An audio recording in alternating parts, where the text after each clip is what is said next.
Remarks of the President to the American Newspaper Publishers Association, Waldorf Astoria Hotel, New York City, April 27, 1961. Mr. Chairman, ladies and gentlemen, I appreciate very much your generous invitation to be here tonight. You bear heavy responsibilities these days, and an article I read some time ago reminded me of how particularly heavily the burdens of present-day events bear upon your profession. You may remember that in 1851, the New York Herald Tribune, under the sponsorship and publishing of Horace Greeley, employed as its London correspondent an obscure journalist by the name of Karl Marx. We are told that foreign correspondent Marx, stone broke, and with a family ill and undernourished, constantly appealed to Greeley and managing editor Charles Dana for an increase in his munificent salary of $5 per installment, a salary which he and Ingalls ungratefully labeled as the lousiest petty bourgeois cheating. But when all his financial appeals were refused, Marx looked around for other means of livelihood and fame, eventually terminating his relationship with the Tribune and devoting his talents full-time to the cause that would bequeath to the world the seeds of Leninism, Stalinism, revolution, and the Cold War. If only this capitalistic New York newspaper had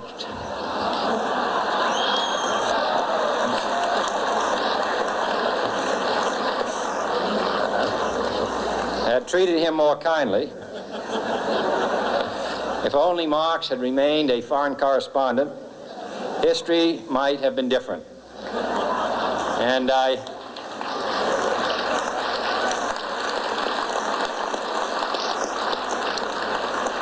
hope all publishers will bear this lesson in mind the next time they receive a poverty-stricken appeal from a small increase in the expense account from an obscure newspaper man.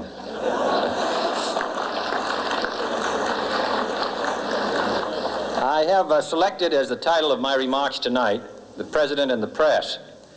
Some may suggest that this would be more naturally worded, "The President versus the Press," but those are not my sentiments tonight. It is true, however, that when a well-known diplomat from another country demanded recently that our State Department repudiate certain newspaper attacks on his colleagues, it was unnecessary for us to reply that this administration was not responsible for the press, for the press had already made it clear that it was not responsible for this administration.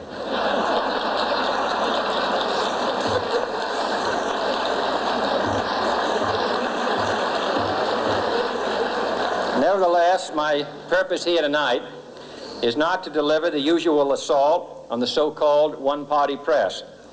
On the contrary, in recent months, I have rarely heard any complaints about political bias in the press, except from a few Republicans. Nor is it my purpose tonight to discuss or defend the televising of presidential press conferences. I think it is highly beneficial to have some 20 million Americans regularly sit in on these conferences to observe, if I may say so, the incisive, the intelligent, and the courteous qualities displayed by your Washington correspondents. Nor, finally, are these remarks intended to examine the proper degree of privacy which the press should allow to any president and his family. If, in the last few months, your White House reporters and photographers have been attending church services with regularity, that has surely done them no harm.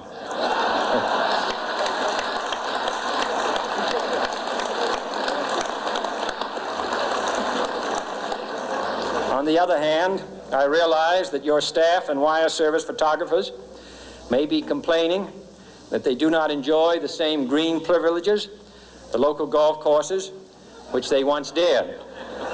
It is true that my predecessor did not object, as I do, to pictures of one's golfing skill in action, but neither, on the other hand, did he ever be a Secret Service man. My topic tonight is a more sober one, of concern to publishers as well as editors. I want to talk about our common responsibilities in the face of a common danger. The events of recent weeks may have helped to illuminate that challenge for some, but the dimensions of its threat have loomed large on the horizon for many years.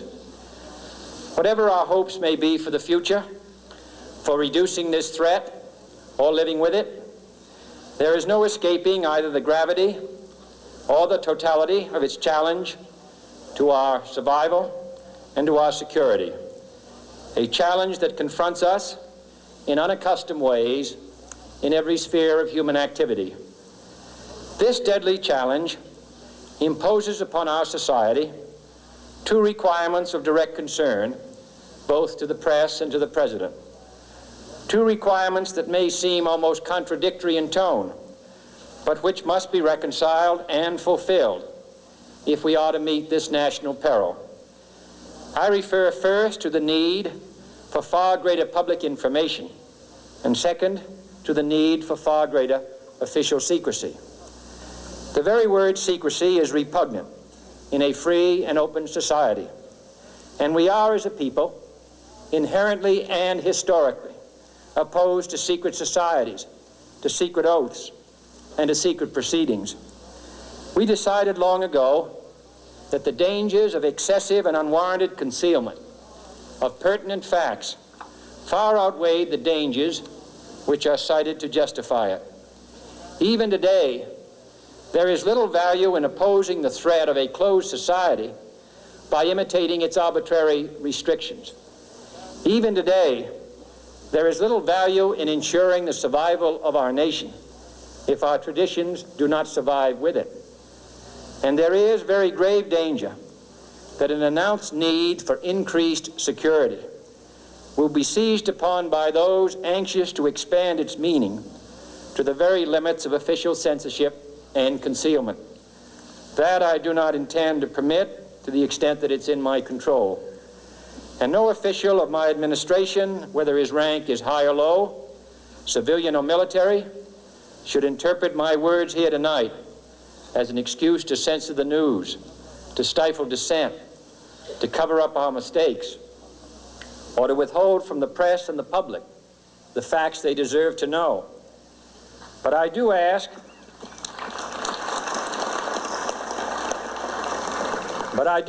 every publisher, every editor, and every newsman in the nation to re-examine his own standards and to recognize the nature of our country's peril. In time of war, the government and the press have customarily joined in an effort based largely on self-discipline to prevent unauthorized disclosures to the enemy. In times of clear and present danger, the courts have held that even the privileged rights of the First Amendment must yield to the public's need for national security. Today, no war has been declared, and however fierce the struggle may be, it may never be declared in the traditional fashion. Our way of life is under attack. Those who make themselves our enemy are advancing around the globe.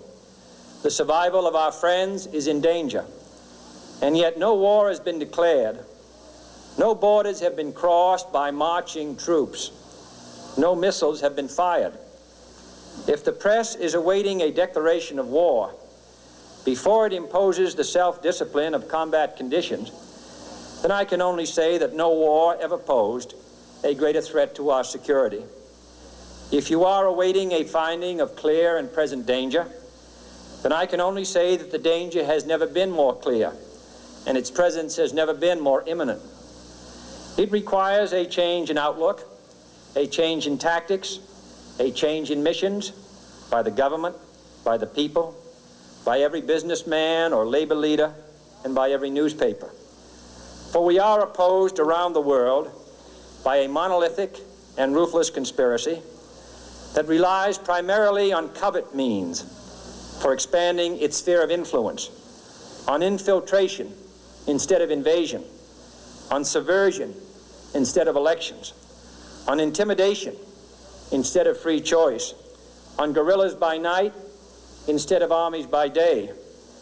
It is a system which has conscripted vast human and material resources into the building of a tightly knit, highly efficient machine that combines military, diplomatic, intelligence, economic, scientific, and political operations. Its preparations are concealed, not published. Its mistakes are buried, not headlined. Its dissenters are silenced, not praised. No expenditure is questioned, no rumor is printed, no secret is revealed. It conducts the Cold War, in short, with a wartime discipline no democracy would ever hope or wish to match. Nevertheless, every democracy recognizes the necessary restraints of national security. And the question remains whether those restraints need to be more strictly observed if we are to oppose this kind of attack as well as outright invasion. For the facts of the matter are that this nation's foes have openly boasted of acquiring through our newspapers information they would otherwise hire agents to acquire through theft, bribery, or espionage. That details of this nation's covert preparations to counter the enemy's covert operations have been available to every newspaper reader, friend and foe alike. That the size, the strength, the location, and the nature of our forces and weapons, and our plans and strategy for their use have all been pinpointed in the press and other news media to a degree sufficient to satisfy any foreign power, and that in at least one case, the publication of details concerning a secret mechanism whereby satellites were followed required its alteration at the expense of considerable time and money. The newspapers which printed these stories were loyal, patriotic, responsible, and well-meaning. Had we been engaged in open warfare, they undoubtedly would not have published such items. But in the absence of open warfare, they recognized only the tests of journalism and not the tests of national security. And my question tonight is whether additional tests should not now be adopted. That question is for you alone to answer. No public official should answer it for you. No governmental plan should impose its restraints against your will.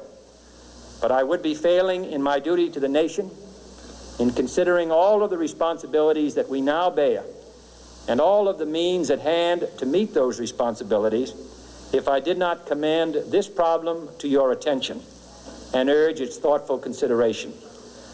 On many earlier occasions I have said, and your newspapers have constantly said, that these are times that appeal to every citizen's sense of sacrifice and self-discipline. They call out to every citizen to weigh his rights and comforts against his obligations to the common good. I cannot now believe that those citizens who serve in the newspaper business consider themselves exempt from that appeal. I have no intention of establishing a new Office of War Information to govern the flow of news. I am not suggesting any new forms of censorship or new types of security classifications. I have no easy answer to the dilemma that I have posed and would not seek to impose it if I had one. But I am asking the members of the newspaper profession and the industry in this country to re-examine their own responsibilities, to consider the degree and the nature of the present danger, and to heed the duty of self-restraint which that danger imposes upon us all. Every newspaper now asks itself, with respect to every story, is it news? All I suggest is that you add the question, is it in the interest of national security? And I hope that every group in America, unions and businessmen and public officials at every level, will ask the same question of their endeavors and subject their actions to this same exacting test. And should the press of America consider and recommend the voluntary assumption of specific new steps or machinery, I can assure you that we will cooperate wholeheartedly with those recommendations. Perhaps there will be no recommendations. Perhaps there is no answer to the dilemma faced by a free and open society in a cold and secret war. In times of peace, any discussion of this subject and any action that results are both painful and without precedent. But this is a time of peace and peril which knows no precedent in history. It is the unprecedented nature of this challenge that also gives rise to your second obligation, an obligation which I share, and that is our obligation to inform and alert the American people, to make certain that they possess all the facts that they need and understand them as well, the perils, the prospects, the purposes of our program, and the choices that we face. No president should fear public scrutiny of his program, for from that scrutiny comes understanding, and from that understanding comes support or opposition, and both are necessary.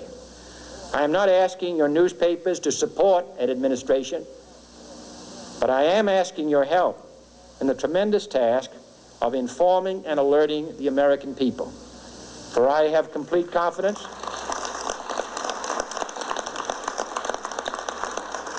in the response and dedication of our citizens whenever they are fully informed. I not only could not stifle controversy among your readers, I welcome it. This administration intends to be candid about its errors. For as a wise man once said, an error doesn't become a mistake until you refuse to correct it. We intend to accept full responsibility for our errors, and we expect you to point them out when we miss them. Without debate, without criticism, no administration and no country can succeed, and no republic can survive. That is why the Athenian lawmaker Solon decreed it a crime for any citizen to shrink from controversy.